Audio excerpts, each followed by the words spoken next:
Greetings. I would like to welcome everyone in our audience today. We are very, very grateful that you have chosen to share some of your busy day with us. We know your time is valuable, and we will honor that today with what I'm confident will be an engaging 60 minutes or so of discussion.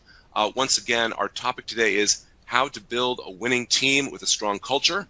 Our sponsor today is Thought Machine, and our host is American Banker. My name is Mike Sisk. I'm a contributing editor at American Banker. I will be your moderator today, and my articles have also appeared in Barron's, Crane's Business, Inc., Institutional Investor, Strategy, Business, and Worth.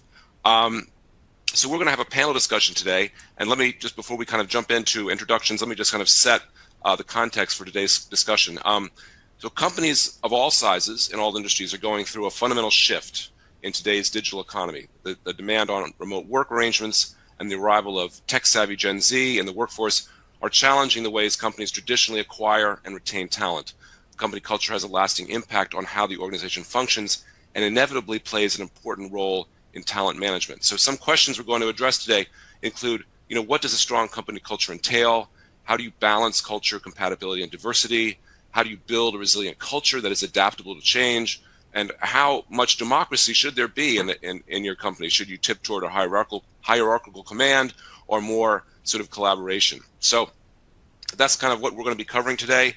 And I'm really looking forward to introducing our three great speakers. Let me start off with Brian Barnes. He is the founder and CEO of M1 Finance. And Brian, please tell us a little bit about yourself and your company. Yep. So started M1 about 8 years ago. We are a retail digital investing and digital banking platform. We manage about $7 billion across the entire platform on behalf of about 350,000 funded customers. Also pertinent as an individual, I went and I bought a small bank up in northern Minnesota, teeny tiny little nationally chartered bank, but that is providing the banking services to M1 with the intent to be a banking as a service bank to other clients over time. Fantastic. Thank you, Brian. And Zach Bruhnke is co-founder and CEO of HMBradley. Zach, tell us also, please, a little bit about yourself. Yeah. Zach Bruhnke, co-founder and CEO of HMBradley. Started this a little over 3 years ago. We launched and have been working on it for a little over 4 years ago. The simple premise behind HMBradley is that we believe that you can align the incentives of banking between consumers and the banks themselves. And so we build products that really lean towards helping consumers build great financial habits, with the idea being that we'll attract consumers that we actually want to lend money to and build a long-lasting relationship with. Fantastic. Thank you.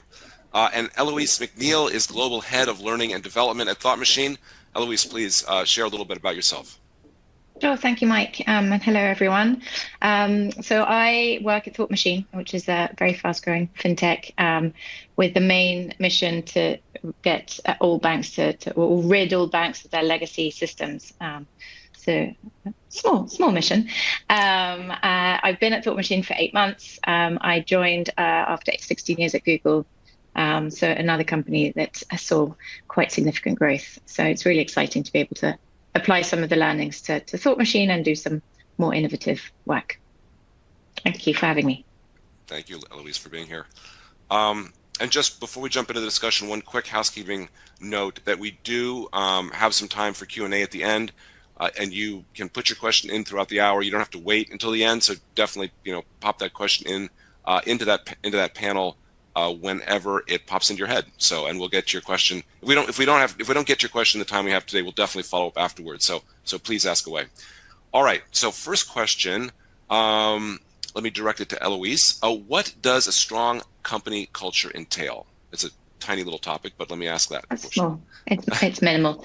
It's a great question, Mike. So I think, culture is such a broad term, right? But I think when it comes to company culture, I think the most important is really understanding what a company's mission and values are about. And I think that's what builds the foundations of the culture. I've actually just finished a book from Simon Sinek, not a new one. It's one of his first ones. Starts with Why. I don't know if any of you have read it, but I loved a quote where he was saying your culture really is the output of the decisions you make and will also help with the decisions that you will make. And so I think that's a really good way to kind of summarize what culture is. How do people, what do they base the work on? What's the mission, the values? How do they make decisions?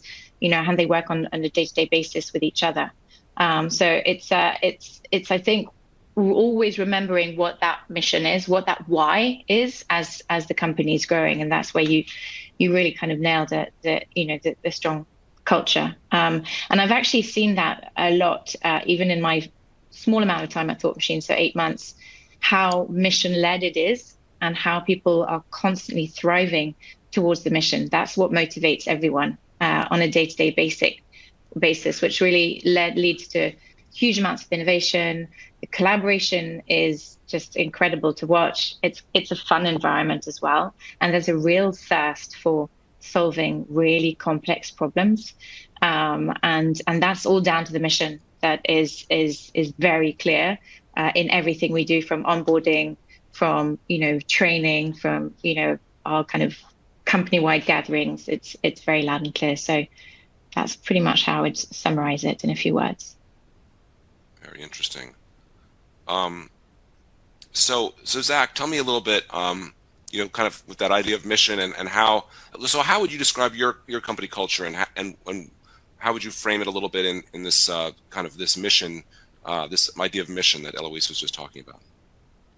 Yeah, I mean, look, a lot of our company culture is rooted in the overall mission, right? So, I grew up in Louisiana with, a very lower middle class background. My mom ran a cash vault at a bank my entire life. My dad sold fence. So we weren't exactly your bank's dream customer. But, my parents were really smart with money and they really did well with what they had. So my mom's got a GED, never got a high school education, and my dad had a high school education. That was it. And I had a really kind of interesting experience. When I was 18 years old, I started my first company. I was fortunate enough to sell it when I was a junior in college.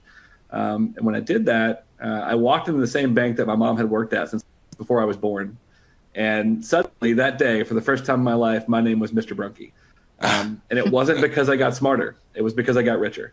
And I think the reality for me that set in was, wait, this is how it works. Like, no one cares about you until there's enough zeros in your account. And that was a life-defining moment for me. And the reality of that was it all happened because I had great parents that taught me great habits. And, the best example of that is my mom, when I was, 14 years old and I started working, took half my paychecks. And I thought my mom was this really mean lady stealing money from me. And when I turned 18, she gave me the half of those paychecks. And ultimately, that's what helped me start my first company. And so much of HMBradley was built on the idea and the premise that we could teach consumers those same great habits. We could teach them how to compound, how to build wealth over time, how that most people get rich slowly, not overnight like I did. And so really that was so much of what we did. And it's so much of the mission of what we build. And then there's I think another component of the company culture that's really important, which is how you act and how your employees act and your team acts. And, for a very long time, my title on LinkedIn said janitor, because that's the way that I think about my job. I will do whatever it takes to get something done to help this company move forward. And as a result of it, I think our entire team has this mentality that their job is not what's on a job description or scope of work. Their job is whatever it is to move this company forward and deliver on its mission. And that's a really, powerful and impactful place to be in. And it's something that you can really only build from the start and in the way that you act.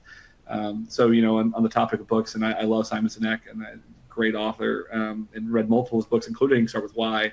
But one of my more recent favorites is Ben Horowitz. Wrote this book. He's written a couple now, but the second one is what you do is who you are.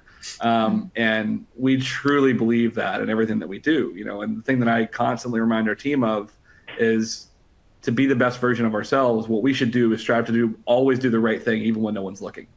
And that's ingrained in every single thing that we do and every part of our mission. And I hope every part of our culture.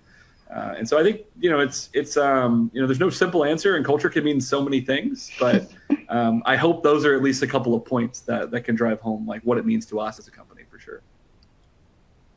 Really interesting. Great origination story there. That's awesome. So Brian, I'd love to hear your take on this as well.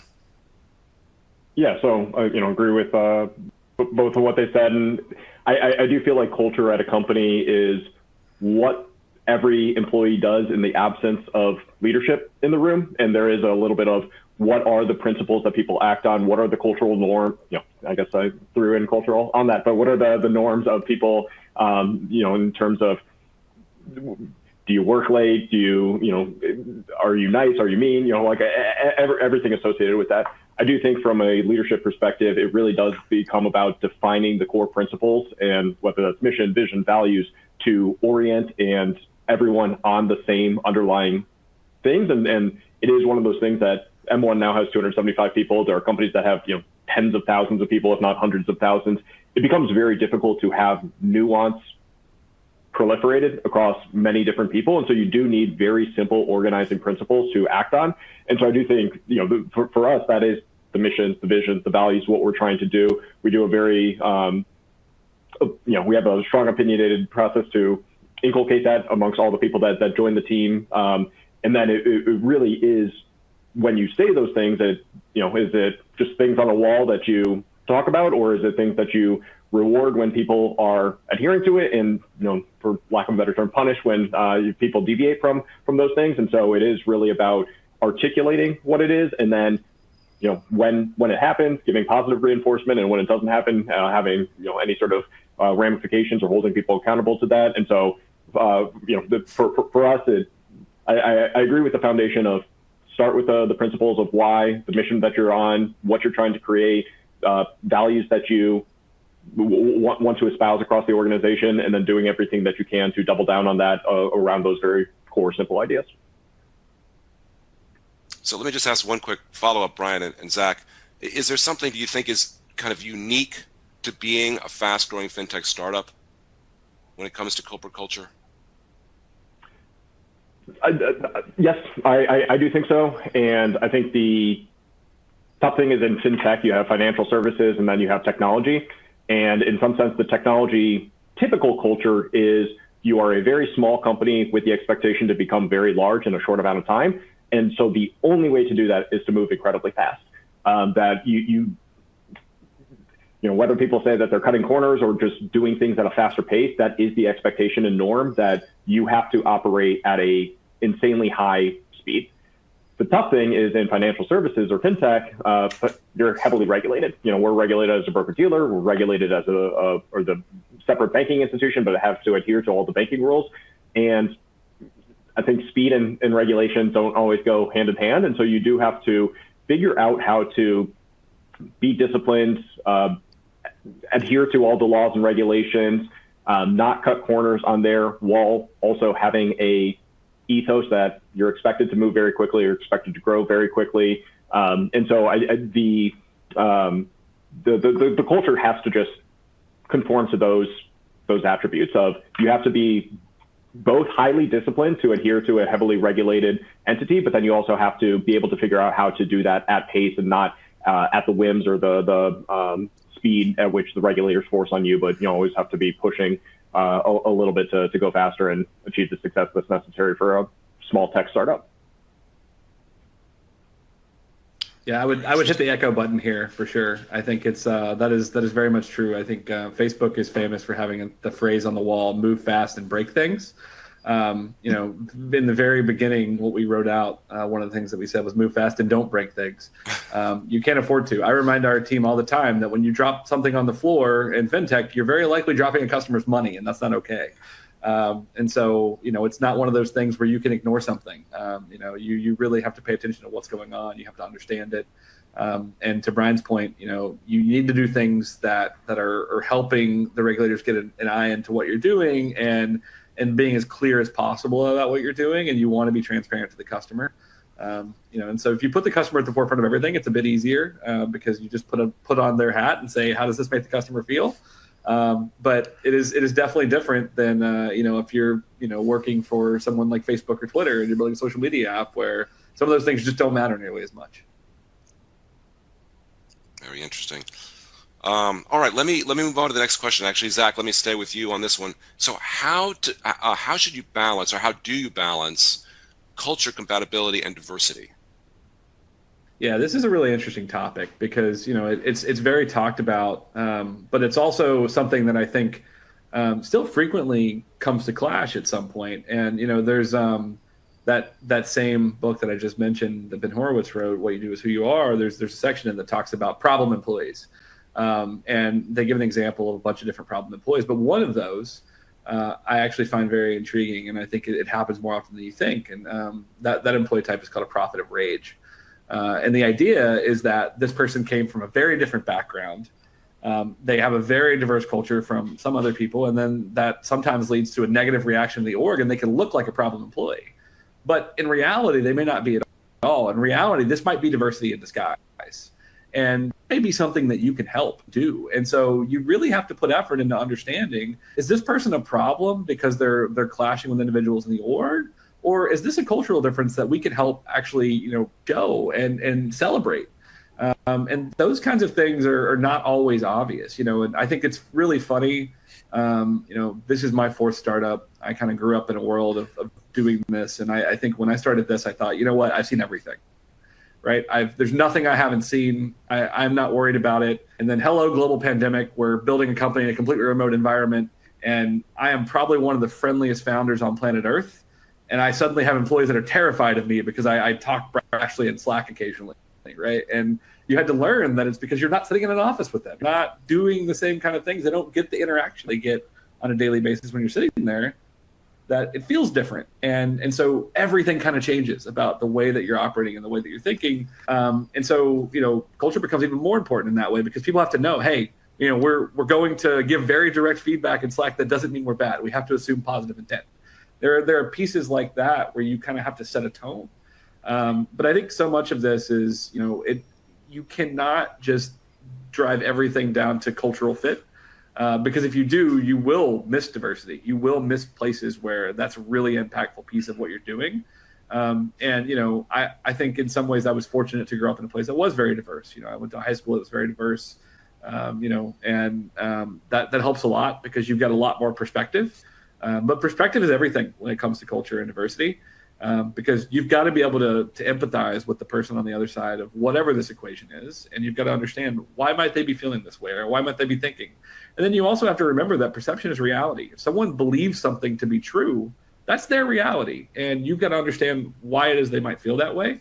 And how that, ekes and weaves throughout your culture is incredibly important as a company. Because if you start rewarding people for weeding people out, so to speak, because they don't fit, then you get into a really dangerous game. And so you really have to find the balance here of what's diversity and what's a problem. And, to Brian's other earlier point was, you really do have to set those values that you're going to exude, and you have to really hold people accountable to those. And so, one of ours is just assume positive intent, right?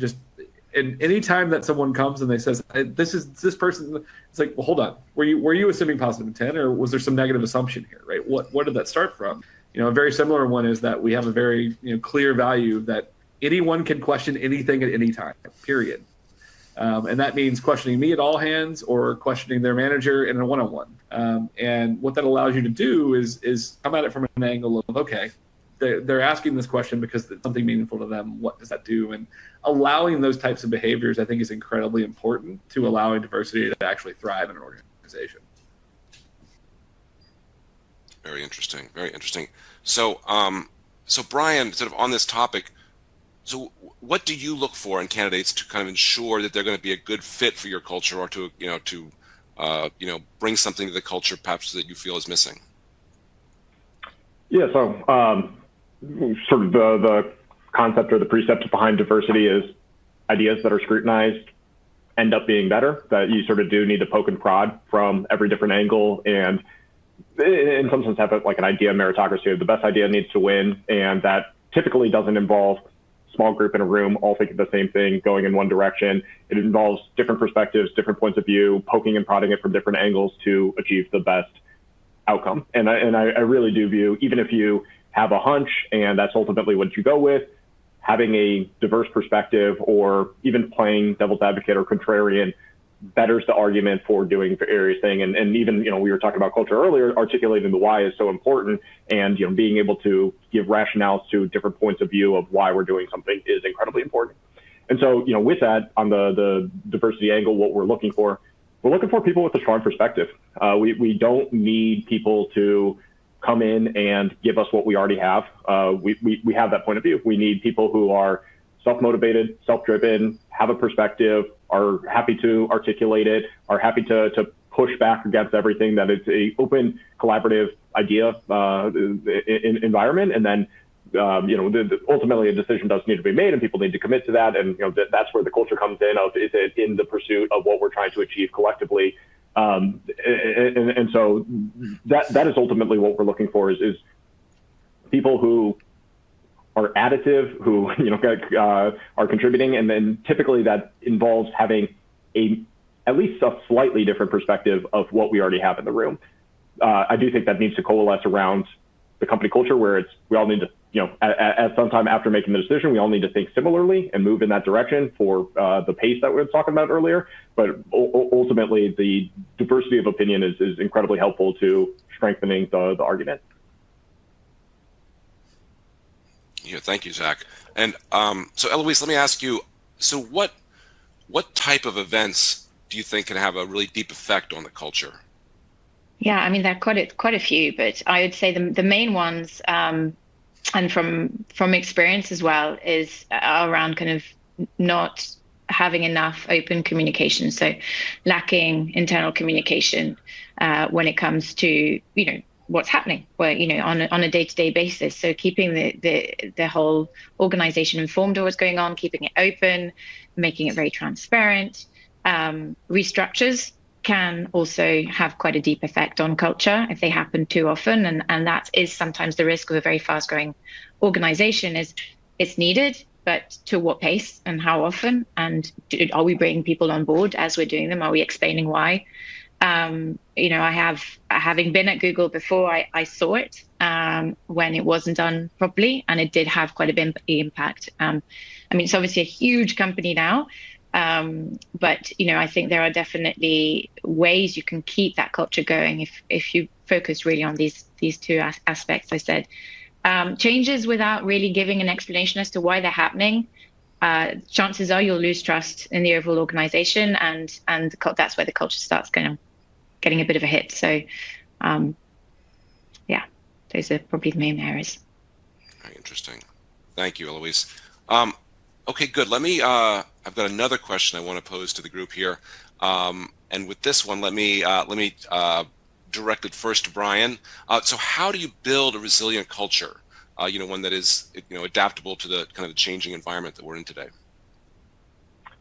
I really do think it starts with expectation setting. That in some sense, if you sort of flip it and do the inverse, it's a non-resilient culture would say no bad things are going to happen. There's not going to be any change. You treat everybody with kid gloves and say that you just every day is going to be fantastic, and you just come into work and check boxes and the like.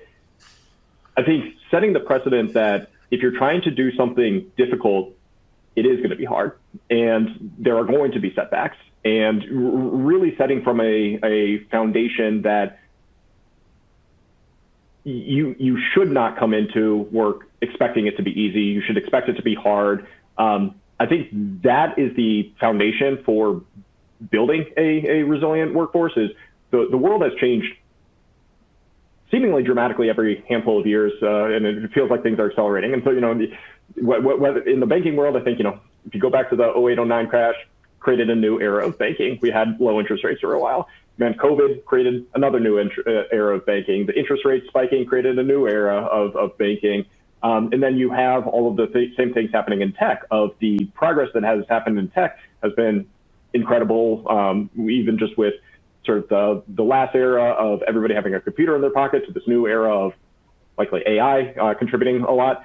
And so if we sort of chart those things over time, I think most people feel like the pace at which these big things are happening or big changes are happening in the macro environment are accelerating. And so, I don't think we're going to have 15 years of stagnation where things are the norm. I think most people need to get accustomed to the fact that every 2-3 years, we are going to be in a different environment, and you have to be hyper adaptive to that new environment to be successful. But you can't be a static organization sort of operating in the norm as the world changes around you. You have to be dynamic. You have to be able to change. And I think setting that precedent up front with the employee base that It's going to be hard. There's going to be ambiguity. There's going to be setbacks.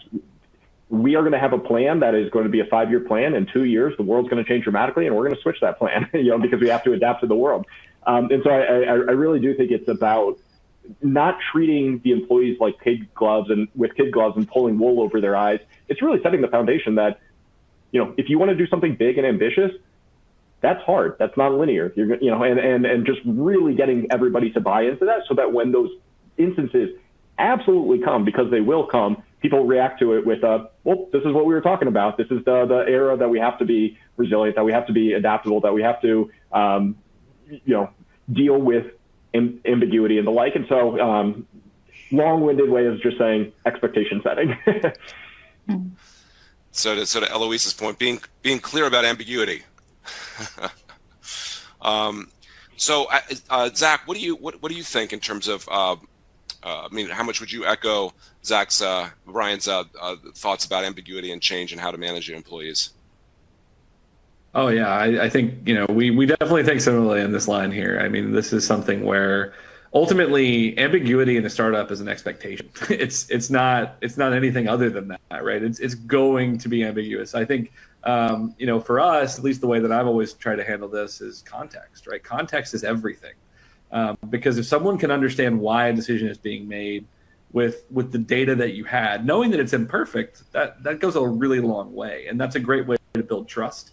Eloise made a great point earlier that if you don't really give enough information about why something's happening, you lose that. And so, that's one of the things that we try really hard to do. Information is one thing. I think this is one of the faults that I've certainly seen our org have at times, where we're a very information dense org. And that probably starts with me because I write a lot. And so we have a lot of information. We have a lot of density. We have a lot of documentation. And then there have been some people that come into the org, and just the way that they learn is by reading and absorbing that. There are other people that come into the org and they don't read and absorb that. And it's frustrating to the people that do. And it's like, well, hold on. That's not necessarily what we need to do. We need to make sure that as decisions get made, there is context shared that's maybe not in a way that it's in the doc. Why didn't you read the doc? That's another great example of people learning differently, people being diverse and how that they understand things. But yeah, I think ultimately it's truly the expectation setting that Brian was talking about. Like, you have to set the expectation that there's going to be days where something changes drastically, and we're going to have to react, and we're going to do it quickly. We're in an interesting time right now, and I'm sure Brian sees similar things, where interest rates are changing dramatically from the Fed, and arguably way more rapid of a pace than they should. And this is coming from someone who for a decade said we have to get out of quantitative easing. This doesn't make sense. Now I'm looking at what Jay Powell and the Fed's doing, and I'm going, what are you doing? This is too fast and too much. You need to see a time to react. But it also leads to our employees wondering, are we reacting too quickly? Are we whiplashing? And the reality is, this is something we recently went through, where we said, hey, look, we're not whiplashing. And I know it feels like we're changing rates the day the Fed changed rates, but the reality is we're following the dot plot. We know exactly what the FOMC committee says that it's going to do. And we're reacting in a way that we already think that we're probably going to react, but we don't know until the number comes out. And so you have to kind of wait until they say, this is what's happening, and then you have to react to that. And just giving that little bit of context went a really long way in helping people feel like, oh, this isn't whiplash. We already had a plan. This is just executing on a plan, knowing that we had imperfect information, and now we have perfect information. And it's little bits and pieces like that can go a long way into building trust and to creating a team that understands exactly why things are happening. Excellent. Thank you. So Eloise, you joined Thought Machine to take on learning and development initiatives. How are you looking to make an impact on the company culture, through the L&D program? Yeah, absolutely. So, there are many things we could do. The two main things we are really focusing on, particularly this year, is our managers, making sure, our managers are, very important part of the organization in terms of maintaining the culture, making sure that there's consistency across, we're across 3 regions. So, making sure that our culture is the same in the UK as it is in Singapore or in New York or wherever we are in the world. And so having our managers make sure that, they maintain that. So investing in them, making sure that they have the right skills. As we're growing, we have managers who are suddenly promoted to that role, having never done it before. We need to make sure that they are equipped and they feel supported. So that's a big thing we're doing this year, is laying the foundations of all our, management development, making sure people know where their career is going. There's as it's a very fast growing organization. Sometimes, you don't really know where you're going necessarily. And to be honest, nowadays, unless you're joining a law firm, an accountancy firm, your career is not going to be linear, right? It's going to be very squiggly, very all over the place. But at least if you know whereabouts you're going and you have the resources at hand, then that's another area that we're focusing on, is how do you take ownership of your career? How do you have those conversations? Where do you even go if you need any development, and making sure you've got that in place. Another thing which is very much linked to dealing with ambiguity, creating resilience, is developing coaching culture. So that's something that we did incredibly well at Google, and I'm really keen to bring to Thought Machine, is making sure that not just managers, not just leaders, but everybody has this ability to coach one another and to learn from each other, because that will increase problem solving, which will increase performance, and will also increase kind of employee engagement. So quite a lot to do. We're prioritizing because we're a lean team, but those are probably the key things that I'm already acting on right now. Excellent. Thank you. So, Brian and Zach, just sort of sticking a little bit longer with this with the resiliency discussion here. So you've both been growing your organizations at a fast speed. And as the team grows, what are some of the cultural challenges that you've encountered, and how did you address those challenges? And I'd like to hear from both of you, but maybe we'll just start with Brian. Yeah. So, growth is hard, is maybe how I'll phrase it. From an M1 perspective, we went from 40 people to 275 in 2 years. And so when you grow that quickly, the average tenure of an employee is like 6 months. And so you ask around for how do we do this? And it's, we don't know, we got to figure it out. And then there is, you are definitely building the airplane as it's flying, right? You do not, it is not have everything perfectly ready, then take a step forward and make sure it works, and then have everything perfectly ready for the next step forward. It's man, you got to make progress, and you're going to sort of like trip and fall along the way, and you just need to keep the ball moving.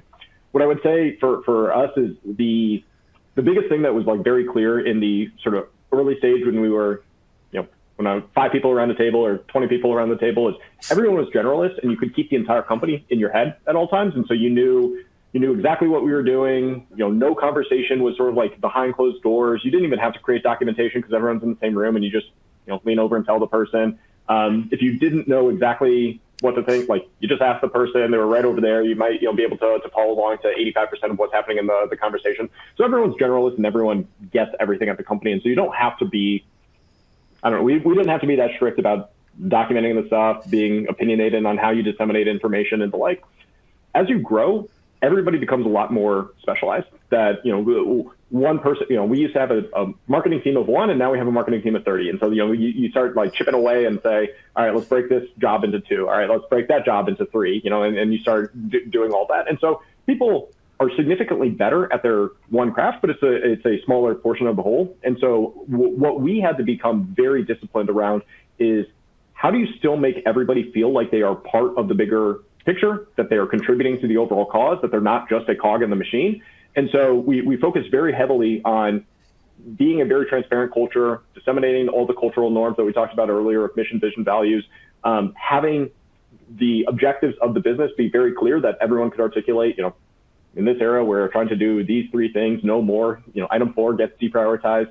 The things that I'm doing associated with that rolls up to this higher level objective in this way. If you're successful in this role, you'll lead to the company's success in this way. And so I would say that became incredibly important as the sort of organization became larger and more fractured. It's just being able to still have the same sense of ownership, accountability, contribution to the larger purpose and the actual results themselves. And I think there becomes a intense skill around just disseminating information and where everything sits, because a single person can't listen to all 275 and say what are you doing and absorb all of that. Like, it's just there's too much information going on at any given time. And so I'd say that is the biggest adaptation as you go from small. It's very easy to operate as one unit. As you get large, it's very difficult to operate as one cohesive whole. And you just need to be very, very disciplined in how you showcase that information, get buy-in, and the like. Really interesting. Zach, what are your thoughts? Yeah, I mean, I think very similar thoughts on some of those things. I think one of the things that is maybe not obvious to those on the outside or that haven't been a part of a fast-growing organization is that as your organization grows, so does the need for types of people and skill sets, right? And so one of the things that we see really clearly in some cases is the people that are here really early are the people that wanted to do a little bit of everything and wanted to kind of have their hand in every function. And at some point, you kind of need everyone to say, okay, but what are you actually going to do, to move this one thing forward? And it does become, something where, our first employee left. And that was, it was heart-wrenching for me. I cried in front of the entire management team telling them he was leaving because it was such a big part of what we'd done. But it was also one of those things where we were watching the org passing by, and he realized that as well because he had been a generalist. He had done a little bit of everything in a bunch of different departments, and all of a sudden people were coming in and leading those departments and realizing that he wasn't the most skilled at this or that. And what he wanted to do didn't really have a place right now. And I think ultimately, he'll become a founder and I'll probably become his first investor. There's almost no doubt in that. Because we really believed in him. But it's those kind of things where the challenges you don't expect are the ones where you're watching people, and that, okay, this org's going to pass them by if something doesn't change or if the mindset doesn't change. But there are also pieces where, you need that same mentality, in a new, initiative. You might need 3 or 4 scrappy people working on something like they were building things 0 to 1 all over again. And so it's kind of interesting. You try to build something where you scale people as you scale the org. And for scaling people, in a lot of cases, that is, where do they need to grow? And so, a lot of the focus when we bring someone in our interviews, it's not about what they've done in the past. It's not about their skill sets or their prior accomplishments. It's where are they looking to grow? What do they want to get better at? What do they think that they're weak at now that maybe we can help them grow into over time? Because you kind of have to know where they want to see their career evolve. And you kind of have to know, does your org support that? Is there a place for your org in moving towards that direction? And that's so much of, I think how we try to look at this. Because if you don't, and you don't understand where this person, fits into where you not only your mission, but also where you're going and where they want to go, you'll end up making the wrong hires. And making the wrong hires is one of the most costly things you'll do because you'll spend time, money, and effort training and teaching these people, and then they'll leave. Look, you build bonds and relationships, and employees leaving is hard, right? It's something that's part of the business, and you're used to it. And they're not typically terribly emotional, right? It's part of life. But sometimes they are, and especially when you start out as a small, tight-knit group. Watching things happen where you realize this was just poor planning on my part or one of our parts. I think that's where it gets really difficult. And that's where in a fast growing team, it can really hurt because that it wasn't the skill set or the person. It was literally what you were doing that didn't get them there or didn't prepare them for the next step. And sometimes it's just people are different. I think one of the things that I said coming into this company was that I had proven I could build 0 to 1 multiple times. I knew that there's not a shadow of a doubt that I could do that.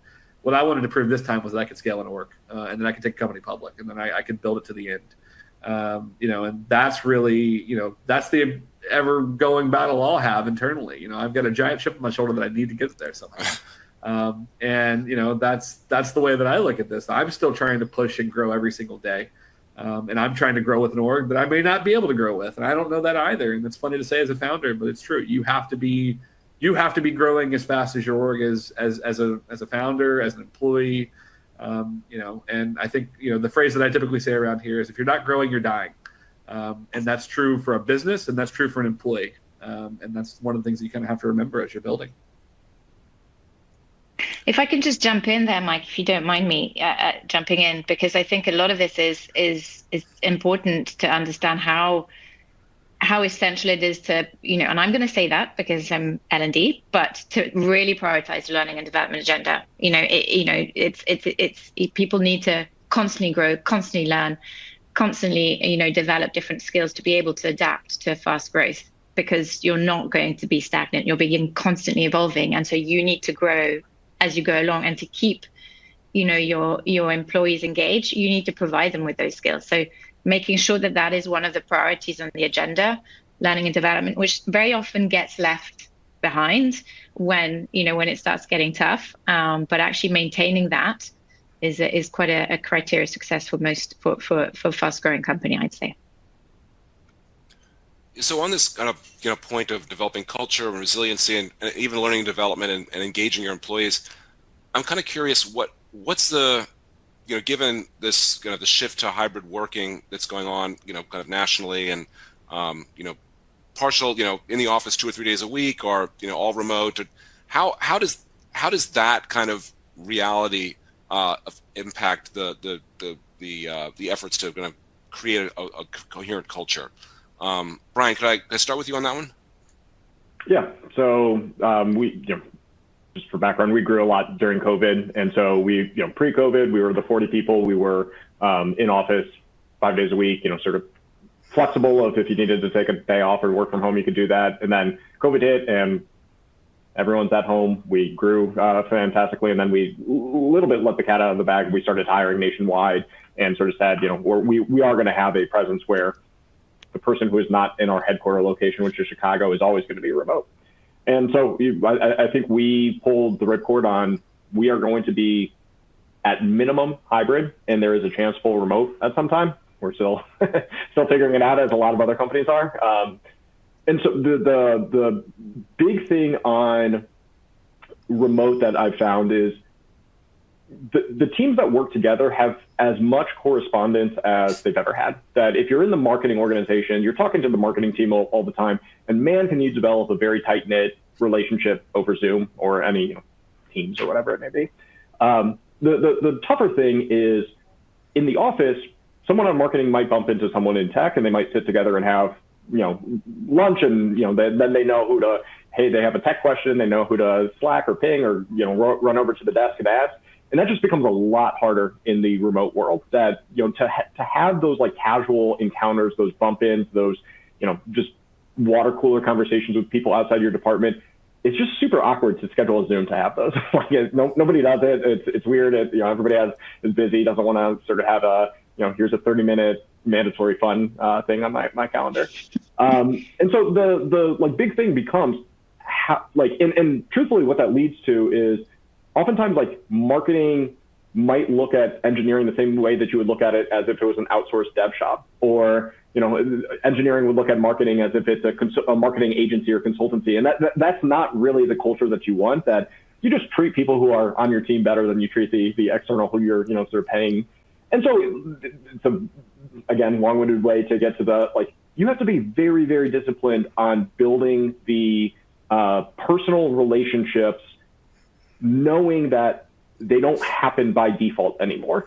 And so I still think it's like very possible to be successful. For a long time, big organizations would have, it's no different than if you have a office in Boston and one in LA. Like, not everyone always comes into the work, even in a in-office culture, but you do have to get people together with some regularity to see that they're human, to see that, like, it's not this abstract email address that you're firing things off to. And so whether that is done virtually or, with company events that you bring everyone into, with, different things. Like, funny enough, this week we're doing our company hackathon. And so we've flown everyone in, about a third of our organization is outside Chicago. They're all coming in. It's a fun work together time. It's a go out and celebrate time. There's a lot of just like, if we kill half a day where there's no work involved, but it's just getting to know each other, that is beneficial for the long-term health and success of, we are all on the M1 team working together. And so I think it can be done. It's an acknowledgement that you have to be more proactive about it, as opposed to, hey, you get it for free by just getting everyone in the same room. And so I think people need to take that mentality and, make it so that people are forming camaraderie outside of their normal groups, and you just have to, like, you just have to be structured in doing that. So important. Zach, I'd love to hear your thoughts on this as well. Yeah, I think look, one of the big pieces of like when you're thinking through like what this environment looks like is, you know, what was done with intention and what was sort of done by accident, right? And I think the reality for a lot of us is that like we went to a hybrid environment on accident. Like it was never really on purpose. And then so at what point do you take that accident and turn it into intention? And so that was one of the things that we had to kind of go through as an org. You know, when we went into COVID, we had 14 employees. We were very small, right? Like so we were all sitting in a room talking to each other every day. Everything was like the first day that we opened accounts for tests was about 2 weeks before lockdown, and we all sat in the room in one conference room and did it together, right? And then the difference was we launched to the public a month and a half later, had a large blowout, and then all of a sudden we had customers in 50 states, and we had employees saying, "Hey, I think I'm going to move to Cincinnati or Philadelphia." And so suddenly, we went from being 14 people in one room in Los Angeles and Santa Monica to being, 50 people in 17 states. And, that was very wild to go from, that to there. And then, like many others, we actually had to make some decisions along the way to say, hey, we need to make some cuts and make sure that like we're running as lean as possible again. And that's going back and doing some like real soul searching on like what this means and what it looks like. But I think as time's gone on, I've kind of come to the conclusion that you have a much larger talent pool if you're not all doing it in the same place. And that's really nice. I think in the long term, I hope the vision for HMBradley becomes maybe instead of having 50,000 square feet in one city, we'll have 5,000 square feet in 10 cities. Because I do think there's really, value to being able to go somewhere and work together and do some of those things. But I also think that, there will be for a very long time, a remote environment that we're all, adjusting to. And so much of it is really about communication and documentation. And I think one of the things that I struggle with the most is that, video chat or Zoom fatigue is real, right? Like you can just sit on a meeting all day. And so we encourage our employees, like our one-on-ones, take a walk. Don't sit in front of a screen your entire day, right? Like sit and, go outside, breathe the air, because that's what I always did for my one-on-ones when they were in person is we walked. We'd go down the beach path and we would walk for a mile or two. And so there's other ways to kind of go about this, obviously. But I think the big thing is finding time to build those relationships, but also finding time to just quiet time to work. Because so much of it in a remote environment that we've come into, people want to seem present almost too much in some cases. And when you seem present because you're answering everything on Slack every 5 minutes, you might actually be getting your job done. And so you kind of have to draw the line between what's being effective at your job and what's being, available to everyone at any given minute. And so, we kind of have to set ground rules and guidelines and like, hey, the expectation cannot be that you respond instantly because that means you might not ever get your work done. And it's just little pieces like that aren't intuitive that I think can go a long way into helping you kind of find yourself back into the right place. So Eloise, how does learning and development sort of fit into this whole hybrid remote reality? I mean, it's a great question, and something that, as you can imagine, at Google, we had to learn pretty quickly. We went into lockdown, we had about 120,000 people across the globe that suddenly went home. And all our trainings a lot of our trainings were in person. A lot of learning and development was in person. So having to shift everything from onboarding to all of our trainings online was a massive challenge, but an incredible one because it taught us that actually it is totally doable. And if anything, sometimes it's even more beneficial because you end up having people being able to dial in without having to travel. Now, sometimes you lose the networking aspect, but with technology, you can actually create a lot of collaboration online. And so it kind of really forced us to actually be creative and innovative, but approach learning design in a completely different way. How do you learn if you're in front of a screen for 3, 4, 5 hours at a time? So I think that was a great learning. And I think with Thought Machine, I think we're not necessarily in that challenge as such because Thought Machine is still very much in the office. So since there's been return to work, I mean, our CEO, Paul, was really keen for everybody to be back in the office. So we don't have that challenge as much, but as we're growing, for me as the head of L&D, it is something that we have to approach. So every time we create a new training, whether it's from onboarding to any other trainings or any other resources, you have to create it with hybrid in mind. You can't, because if suddenly somebody has to dial in or has to work from home for a training, you need to be able to bring them in, if they're online and if they're the only one online. So I had a management training recently where somebody suddenly had to work from home for some of the modules, and the training initially hadn't been designed because it was a training that we kind of took from previously. And so we redesigned it on the fly, and it actually worked really well because it made us think much more creatively in terms of how we approach questions and the exercises. And so I think I find it as a really exciting opportunity to think, okay, what technology can we use? How can we ask these questions differently? How can we make sure people still feel that sense of belonging, even if they're not in the same room as the other people? So it is something that's constantly on my mind when I'm approaching anything to do with learning and development. It's quite a new reality that we all live in right now, that's for sure. Yeah. So one more question before we take some audience questions. Let me ask you, Zach, how much democracy should there be? Where do you lean in terms of a hierarchical command versus collaboration in your company? Oh boy, this is one I have strong opinions on. It's funny though. I want to pick apart the second part of that question first, because you say hierarchical command versus collaboration, and I think the short answer is you need to have both. Brian earlier mentioned the meritocracy of ideas and needing that, and I completely agree with that entire sentiment. Right, it's something that you absolutely have to encourage people to give their opinion and to be willing to push back. But also, at some point, and I have been known to say, this is not a democracy. Ultimately, someone has to make the decision. We very much have a culture of disagree and commit. You can disagree with absolutely anything. Once we decide on a go forward basis what we're doing, everyone better commit to it. So ultimately, I think the thing that you learn, especially as you get larger, is there's never going to be a decision that you make that everyone agrees. We're a very product-driven company. A lot of product decisions that you make, unfortunately, are made with very imperfect data, which means you're guessing about whether or not this is going to be valuable. I can point to several in the history of the company where people thought this is a bad idea, and yet we did it anyways, and it turned out to be one of our best things. Heck, naming our company was exactly that, right? So we have this name, HMBradley, which is ambiguous, and what does it mean?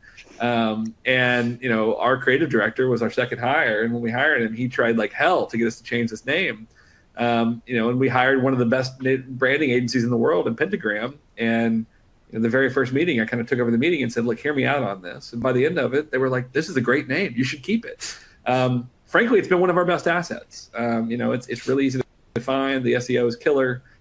But everything that you do, I think, kind of goes into this. And so I think it's really about creating a environment for your employees and for yourself where people can feel really comfortable pushing back and feel like they are getting to be collaborative, while also knowing that at the end of the day, someone is going to make a decision. It's not always going to be you, right? That's one of the things that people, always think, and it's one of the things I struggle with when someone comes to me and says, well, why did you do this? I didn't make this decision. I don't make every decision at this company. It's not how this works anymore.